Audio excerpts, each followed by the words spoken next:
The following is a live broadcast of Hibbing Public Access Television. Good evening. I'd like to welcome everyone to the regular scheduled meeting of the Hibbing City Council, April 16th, 2008. Let the record reflect all councilors are in attendance. The first order of business tonight is to conduct a public hearing, and the purpose of the public hearing is to hear public comment regarding the vacation of that portion of 33rd Street and Philman subdivision lying easterly of the east line of 8th Avenue West and westerly of the west line of 7th Avenue West. And with that, I would open the public hearing for comment. And I think I did have one person that submitted a sheet that wanted to comment. Now would be the appropriate time, sir. Why don't you come on up and identify yourself?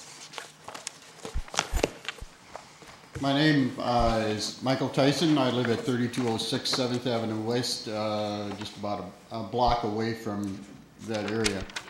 First, I want to say that I don't have anything against the vacation of this street. My only concern is in vacating this street, are you going to leave the alley extension across the area so that you have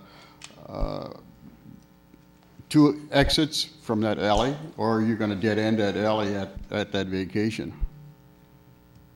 Mr. Seichman, you know the answer to that?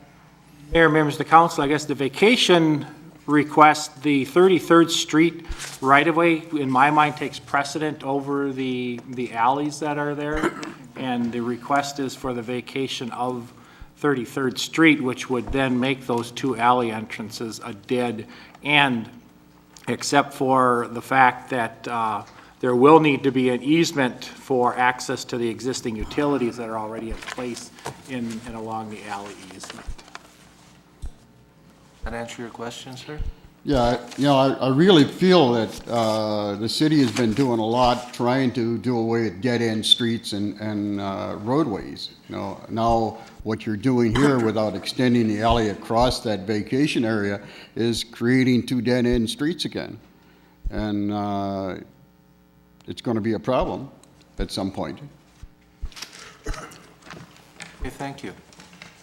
Mayor, just a comment to that. At this point, that alley has not been developed, but it is public right-of-way and is there for public access. So it is still there for public access? Right, except Okay. crossing the vacated part now, which he brings up a point.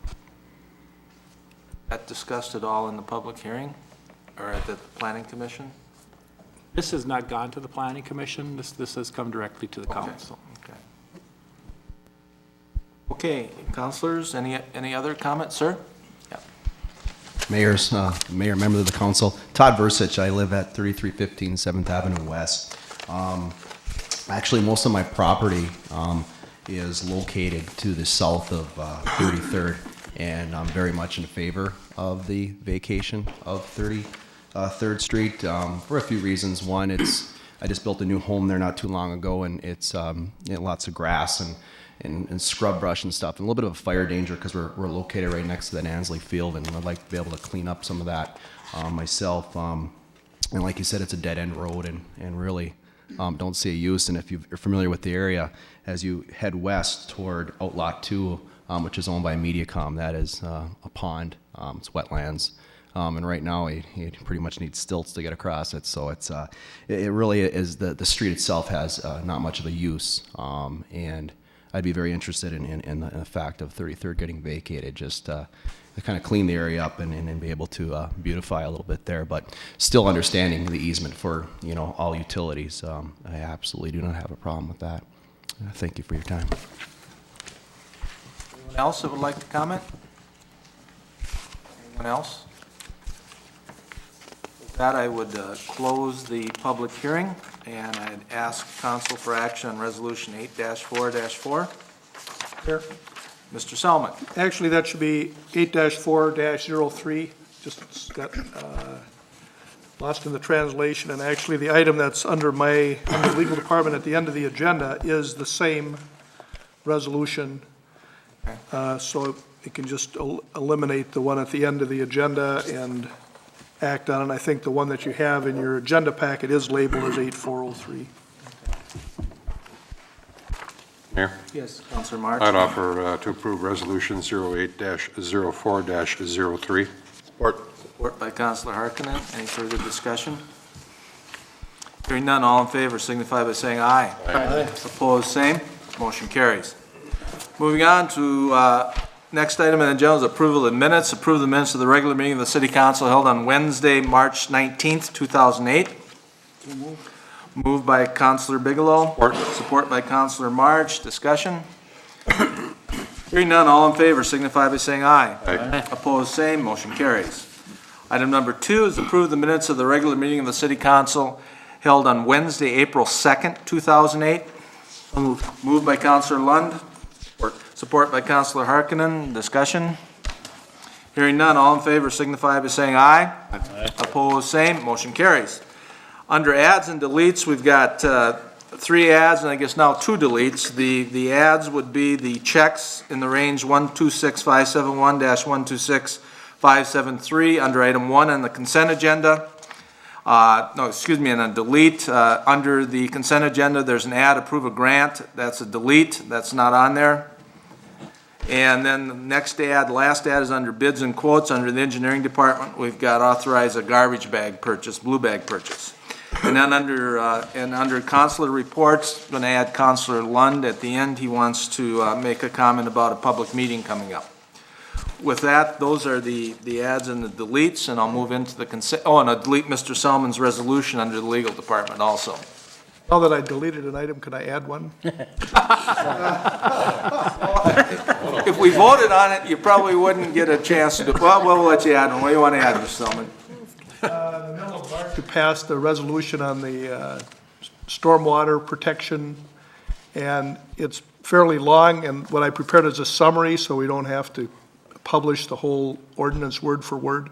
So it's just to take action to have a motion to approve the summary, and I prepared that to hand out at the end of the meeting. We will do that.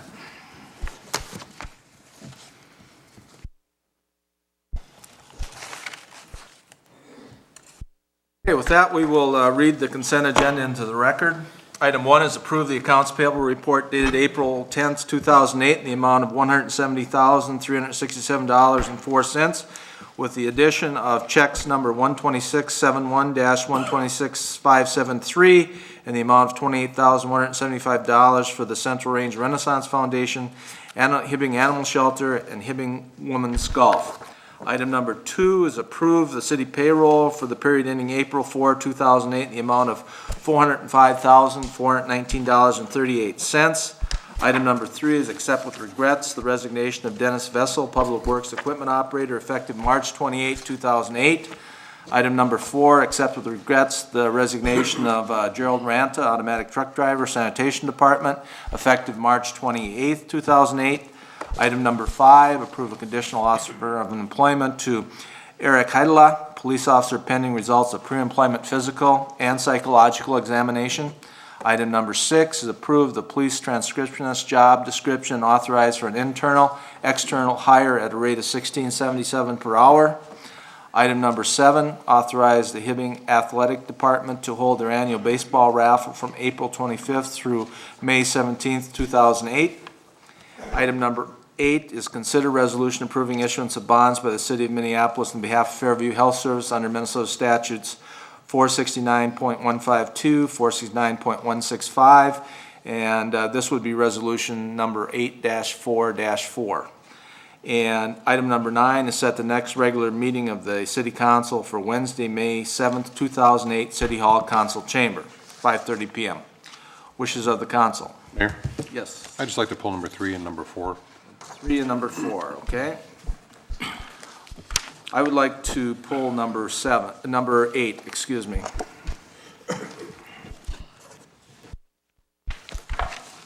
Anything else, council? Yes, I'll make a motion to approve the consent agenda as published and read minus number 3, 4, and 8. Okay, thank you. Is there support? Support. Support by Councilor March. Any discussion? Hearing none, all in favor signify by saying aye. Aye. Opposed, same. Motion carries. Councilor March, 3 and 4. I'd just like to always acknowledge people who have served our community as employees for many, many years, and would like to take this moment just to acknowledge both Dennis Vessel and Jerry Ranta for the many years of quality service as an employee that they provided to this community in serving the town and the people of this community. And I'd like to wish them the best in their retirement years. So thank you to both gentlemen for their years of service to this community. Thank you. And moving on to 8, and the reason I pulled that is that I think that actually the proper wording we need here is approve resolution 8-4-4, authorizing the issuance of bonds by the city of Minneapolis on behalf of Fairview Health Services under those statutes that I mentioned previously. I know that Mr. Poff, the CEO of Fairview, is here if the council has any questions. If not, I would move the resolution. And if there'd be support? I would support it. Okay, support by Clerk Garrity. Are there any questions for Mr. Poff or any discussion? Okay, hearing none, all in support signify by saying aye. Aye. Same, motion carries. Okay, thank you. Moving on to public forum, I have Mayor? Yes. I think we need to, I'll make a motion to approve number 3 and number 4 on the consent agenda. Oh, okay, I'm As sorry. read and presented. I think we need to just formally do that. Yes, you do that. So I'll move. Motion by Councilor Myers to approve items 3 and item 4 on the consent agenda, and support by Councilor Bigelow. Any further discussion? Hearing none, all in favor signify by saying aye. Aye. Opposed, same, motion carries. Moving on to bids and quotes. Under the Fire Department, Chief Pogarel, we have award bid to Hart Electric in the amount of $41,490 for the replacement of the emergency generator. Here. Councilor Harkinen. I'd move to approve the bid to Hart Electric in the amount of $41,490. It's a budgeted item. Support by Councilor Bigelow. Any further discussion? Hearing none, all in favor signify by saying aye. Aye. Opposed, same. Motion carries. Moving on to bids and quotes under engineering, Mr. Sykinen, blue bag purchase. The council gotten the inventories back from Sullivan Canning Supply that there would be a need to order 15 and 30-gallon bags. The current cost would be $33.88 for the 15-gallon bags per case and $21.88 per case for the 30-gallon bags. Those previous costs that we last ordered in July were respectively $32.64 per case and $18.29 per case. I recommend authorizing Sullivan's to order those quoted numbers of bags.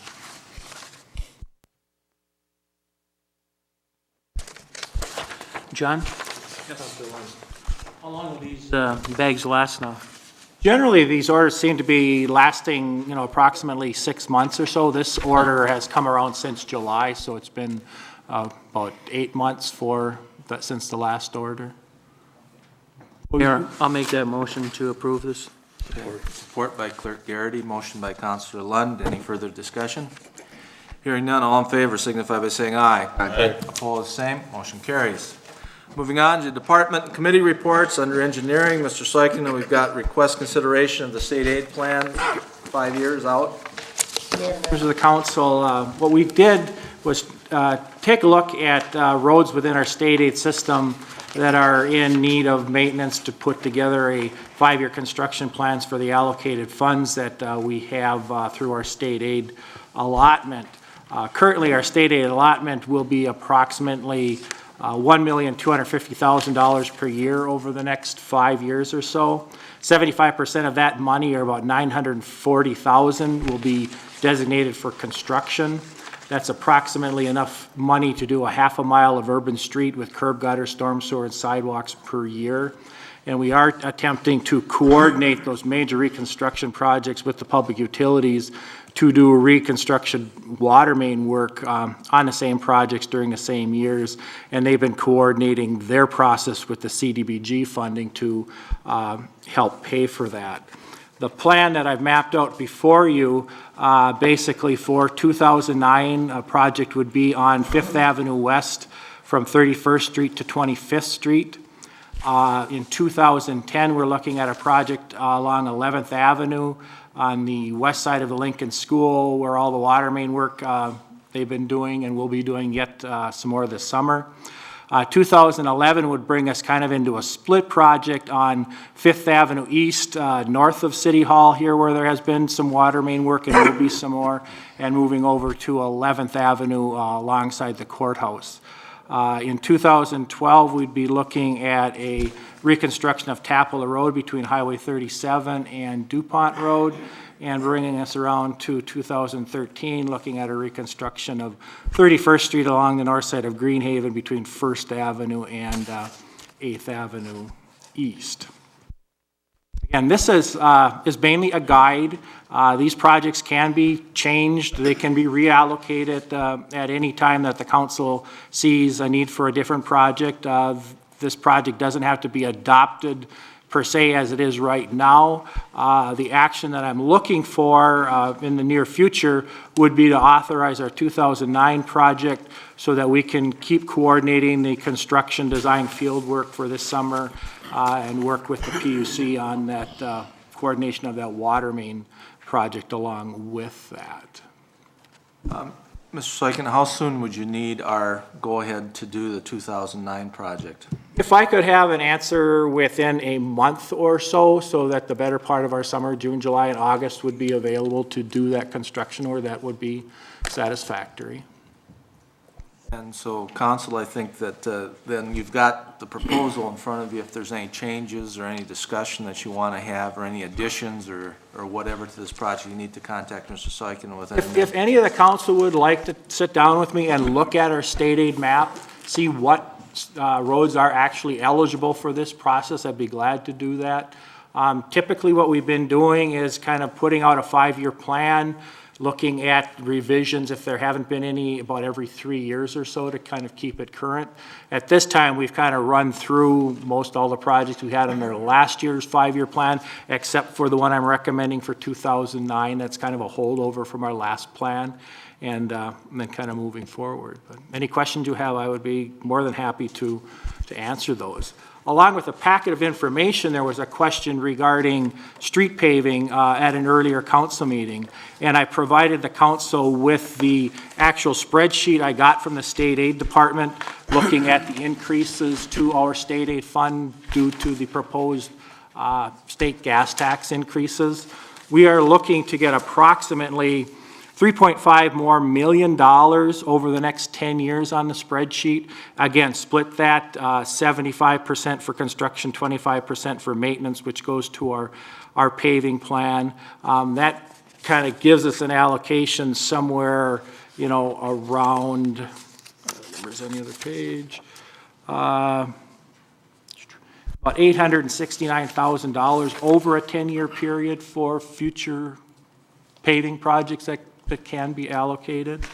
And that kind of looks like equating to that a little over a mile of rural gravel roads that we were discussing in those, in a 10-year time period, or 2 miles of that type of thing. So this information I'd like you to keep and bring with you when we start looking at our 2009 budget this summer. And we can kind of look at to maybe planning some more future projects like we do our state aid projects relating to city paving as we go through that process. Mayor? Councilor Lund? John, I've got my same question I've asked you previously. How about Wisconsin Street?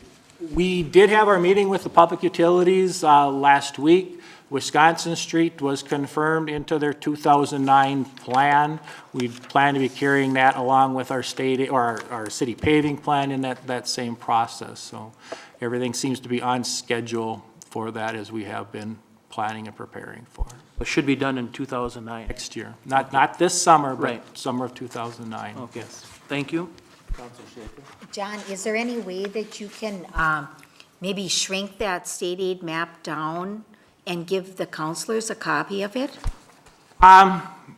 Shrinking it down, what you see on it for what you need to see on it gets to be kind of hard. I can print you 24 by 36 inch copies of it that you could see everything on there. I think that's a little bit easier to look at.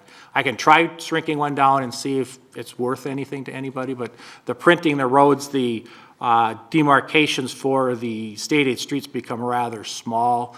The smaller you'd condense the actual mapping of it, but I can get you a map for sure. Could you do that for us? 24 by 36, John? Yeah, basic, regular. We can you just know, fold it plan up size. then. You can fold it up, yeah. Okay, Sure. thanks. Councilor Bigelow?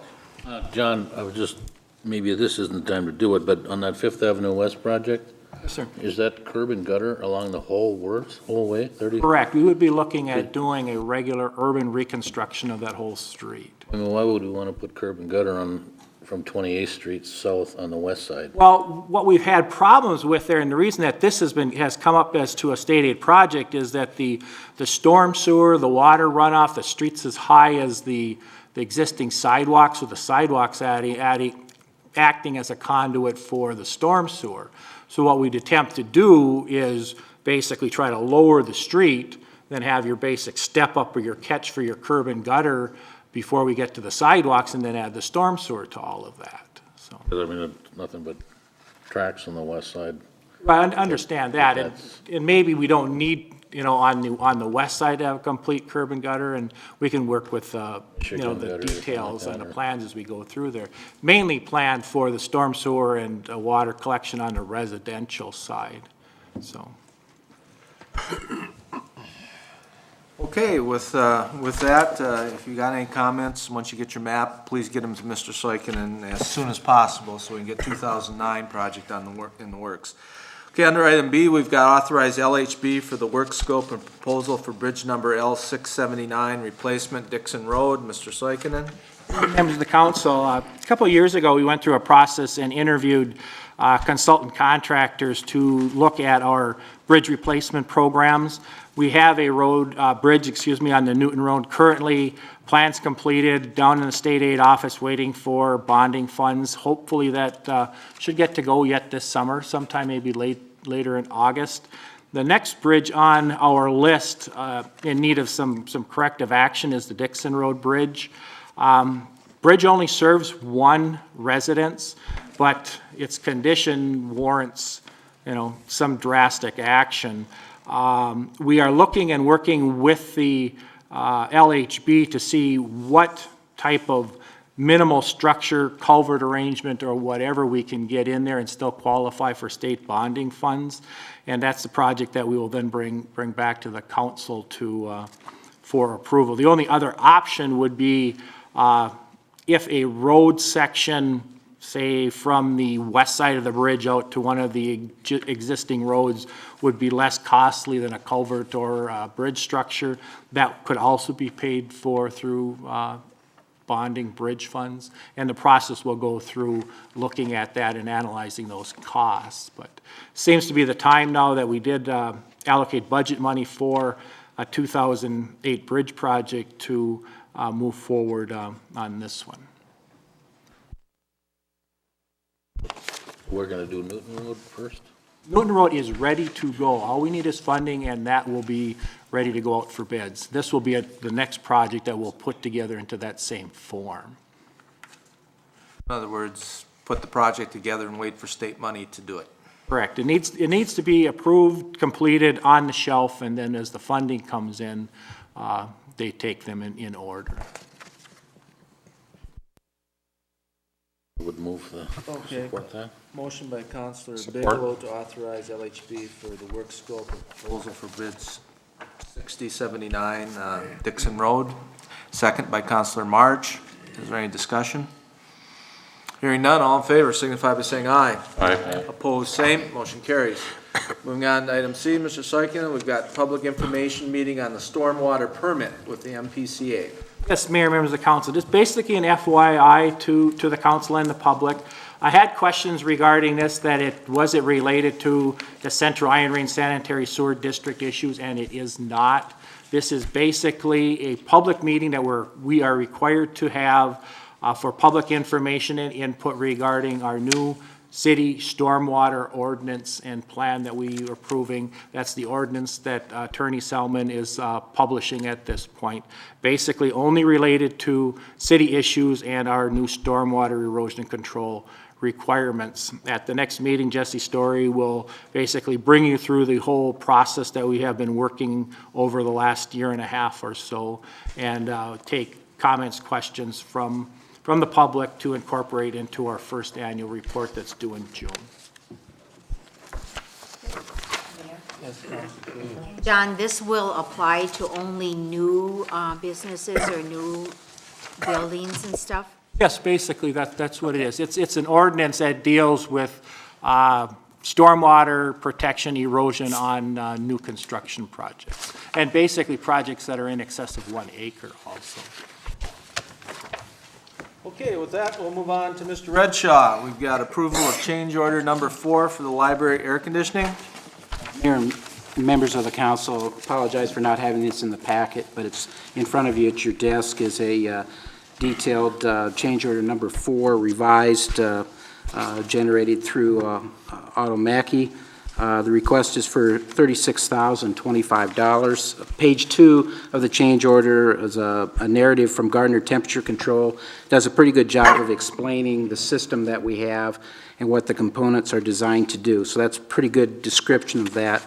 And then page 3 is the description of the specific digital controls and the operational modifications that are being recommended in this change order. And I've asked Mr. Mackey to come and maybe explain these changes in layman's terms as to why we need them. I do know that we continue to have steam throughout the building, and that steam is going to be live year-round, and so it's creating some heating that's going on as we're trying to cool. So these controls, in my understanding, are designed to interface the two systems so it can be more effective and efficient. Otto? Floor is yours, Mr. Mackey. Pardon? Floor is yours. Thank you. Generally, basically, what Brian is saying is correct. This is an extension of the existing steam system. The library air conditioning is not so much necessarily air conditioning, but it's a dehumidification project. When we rebid the project last year in order to get it to fall within the budget guidelines, this was one of the things that we deemed, and the consultant hired by the library was deemed to be not extraneous, but something that was above and beyond what was necessary to get the basic dehumidification project up and operational. That being said, it sounds like there's additional funding and stuff available. We had this pricing has actually been in place and was requested approximately a year ago. The contractor's been good enough to hold the pricing for us at this point, and we are looking just to go ahead and get approval to do this. What this allows us to do is during the summer months, steam will have to be used in the library because in the process of dehumidification, you're actually lowering the air temperature to a point where it feels chilly, and you're lowering that air temperature that low in an effort to wring as much humidity out of the air as possible to get it to an environmental level where it preserves the paper and the paintings and stuff and the artwork in the building.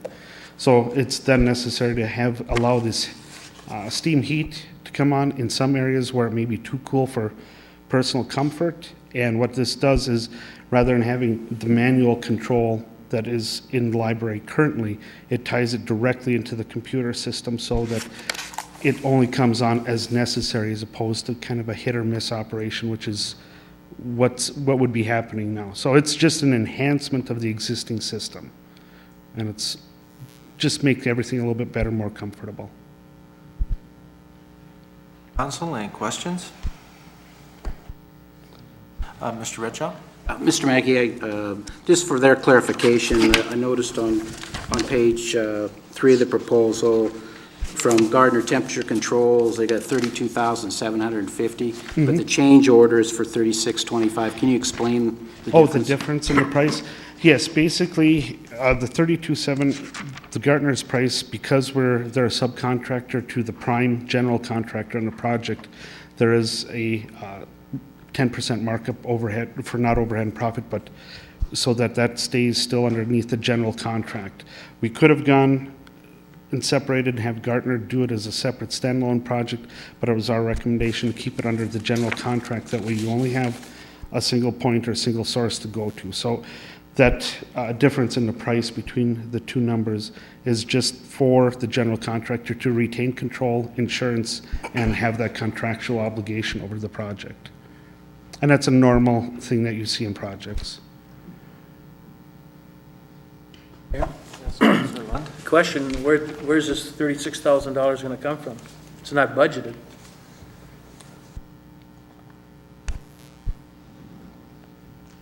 Yes, Clerk Garrity. If I may, because I just saw this, as I sat down 25 after, like everybody else did. So I guess it was surprising because I have been trying to contact people around here by telephone, which is another subject, a very sore subject, in fact. But anyway, this, as I remember, was not part of the budget. That's correct. So it would have to be absorbed, as part of the permanent improvement, and we'll have to look at possibly how other issues in the capital fund come in or in permanent improvement could handle, and we'd have to make the transfer, but. Yeah, I wouldn't have originated this. I guess I was led to believe that there had been some budgetary allocation for this project. Otherwise, it wasn't something I would have originated. It's not. And that's what I'm saying. I didn't get a chance to see it beforehand. Sherry, is it in the budget for? I believe there's some amount in the budget to cover change orders for the library for 2008. However, in fact, I still haven't seen the change order, so I didn't look to see what that was compared to the change order. I have not seen it yet. So perhaps Ginny could notify us what the amount is in the budget.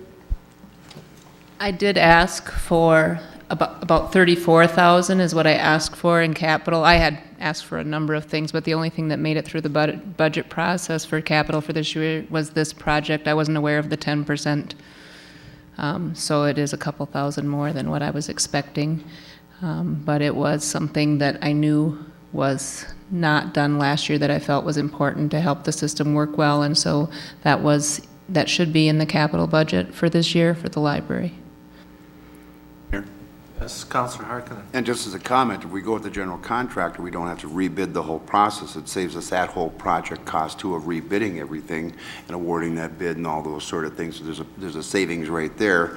The other thing is it's a permanently set system within the computer system, correct, in the land system? Right. So what that does is set the temperatures, humidity controls, so nobody's over there playing with it when they're cold, cranking it up and leaving it, and using an inefficient system. We actually could look at savings in that area also. So in the context of $2,000, looking at it that way, I would move to approve it.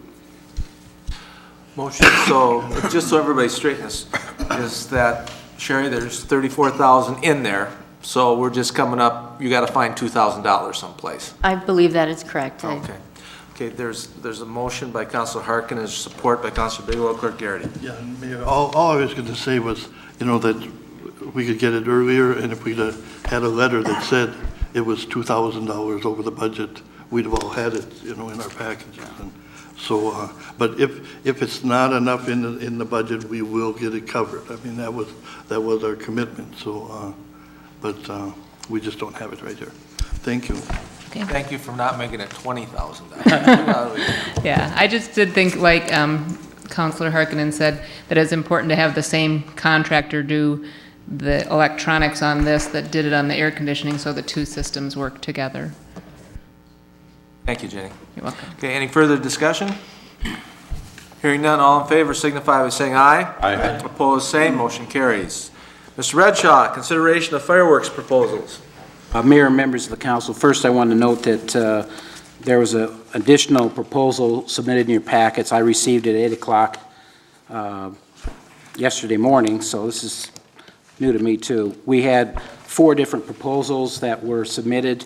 Premier Pyrotechnics, Hollywood Pyrotechnics, Coons Fireworks, and Melrose Pyrotechnics. Okay, our budget for the fireworks for 2008 was $15,000, so the proposals are all virtually the same number, which is not uncommon, because when you start looking at fireworks shows, it's extremely hard to compare them apples to apples for each shot that's fired. In analyzing these proposals, considering the track record and the experience and the overall quality of the show, from what I'm able to determine by analyzing the shells being fired, I would recommend that Melrose Pyrotechnics be selected for this year's show. The other decision that has to be made, they're offering a 3-year deal if you want to take it. And then by year 3, they give you a $1,500 credit for fireworks if you sign a 3-year contract.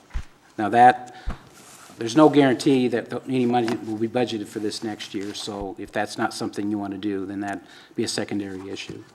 So it'd be my recommendation to enter into contract with Melrose Pyrotechnics. Mayor? Hey, Councilor Harkinen. These are the same people we used before, and I think everybody was real impressed with the show they put on. It was well done, professional, safe, all those things. Brian, what I would suggest is, let's see if we can work a deal with them. Let's see what they do this year, and after the show this year, let's say, okay, now maybe we can talk. You know, I think once we started these fireworks, there's more than likely a commitment with the council members to continue with them. I would hate to lose out on the discounted prices and better show and all that kind of thing, because we're hesitating on that also. Personally, I can't imagine us starting it up this year and then saying, well, next year we're not doing it. I think our community is going to be counting on it from now on more than anything else. So with that said, I'll make a motion to approve Melrose Pyrotechnics to put on our fireworks show. Is that a 1-year contract? Yes. I'll support it. Okay. Motion by Councilor Harkinen, support by Councilor March to pick Melrose as the fireworks supplier. Discussion? Mayor? Councilor Schaefer? Maybe if we got them for this year, maybe they would include this year as part of the 3-year after. Do you want to add that to your motion, and then we can talk to them and see if we're satisfied with their performance, we'll sign up for a 1-year. And if we're satisfied with their performance of the fireworks, then this would go for the first year of the 3-year contract. And we wouldn't lose out on the extra fireworks. So in other words, you're saying if we're satisfied extending the contract for 2 years? For 2 extra years. Including this year. This would be have been the 3rd year then. Basically, that's what I was saying, Okay. but yeah, I agree. No Okay. problem. And by the way, appreciate all the work you put into this also, Councilor Schaefer. That's the motion. I'll support the Councilor March, okay. changed version. Any further discussion? Hearing none, all in favor signify by saying aye. Aye. Opposed, same. Motion carries. Mayor? Yes, Councilor March. On the same subject, do we need to discuss and the date, what we're doing this on, or? I know there was a meeting held yesterday, I believe, and perhaps this may be a good time to let everyone know, even the public that is watching. It would be. We did have a meeting yesterday with a number of representatives from the Chamber of Commerce. And the discussion around the table was about the date that was to be selected. I made it very clear to them the council was funding this activity, so the council had the final decision on which day to select. Basically, and Councilor Schaefer was there, and I can have her chime in if she heard some different things than I did. Without specifically quoting the people saying these things, there was concerns in 2 different areas. One is the shoot location, and the second one was the date. As far as the shoot location was concerned,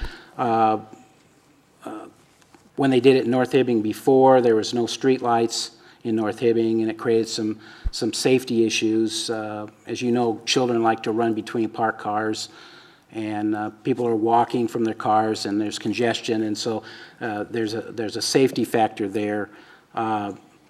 There'd also be congestion problems with all those streets with no outlet except going back to the south. So you're forcing a lot of traffic into a confined area. Then you have to find a way of dispelling that. Now, that would be less of a problem if you picked a standalone date. For example, Friday the 27th, you wouldn't have anything else conflicting with it. If you selected the 28th, you got a double problem in that you're sending all these people up in a confined area, plus you're going to have Howard Street knocked off for the street dance. So you've got a double problem if we went with the 28th in North Hibbing. I believe that the majority of the people there were in favor of using a shoot location in the vicinity of Vic Power Park because of all the available parking in that area, whether it's the college, you've got the Glacier parking, Glacier shopping area. They could watch them from the hospital. You could watch them from Masabi Mall. A number of locations that you could see them from. And so the committee felt there was less congestion problems in using that location. If we did a Friday night shoot, we would be it would be, wouldn't have the congestion associated with raceway traffic because they have their races on Saturday.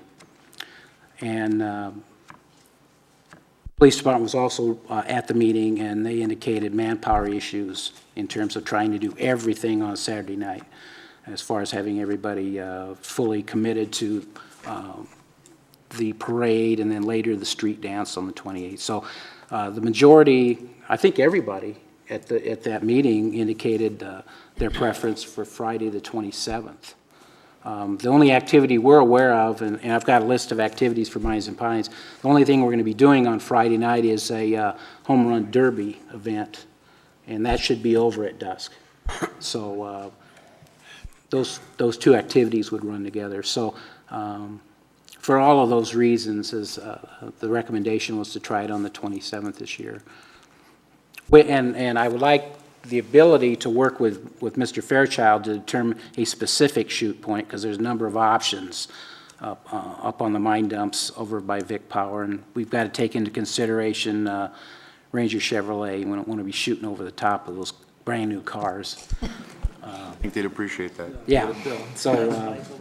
Yes, that's right. Well, I think that based on the fact that the committee, has come up with Friday as their recommendation, I would move that we do it on Friday the 27th, and that you and Mr. Fairchild work with the company to determine the best shoot point, for those fireworks. Support that motion. Board discussion? Hearing none, all in favor signify by saying aye. Aye. Opposed, same, motion carries. Moving on, under the legal department, Mr. Salmon, could you tell me what you told me before as your ad? On March 19th, you passed the Stormwater Pollution Prevention Ordinance, and it is several pages long. I think that there's a provision in the statute that if you deem the summary of the ordinance sufficiently conveys the substance of the ordinance to the public, that a summary can be published rather than publishing the ordinance word for word. So I did prepare a summary. We've done this in the past. I think what's in the summary does indicate to the public what the nature of the ordinance is. I just suggest language that would go in the motion that's on the first page as things that ordinarily would be included in the ordinance itself when the ordinance is passed.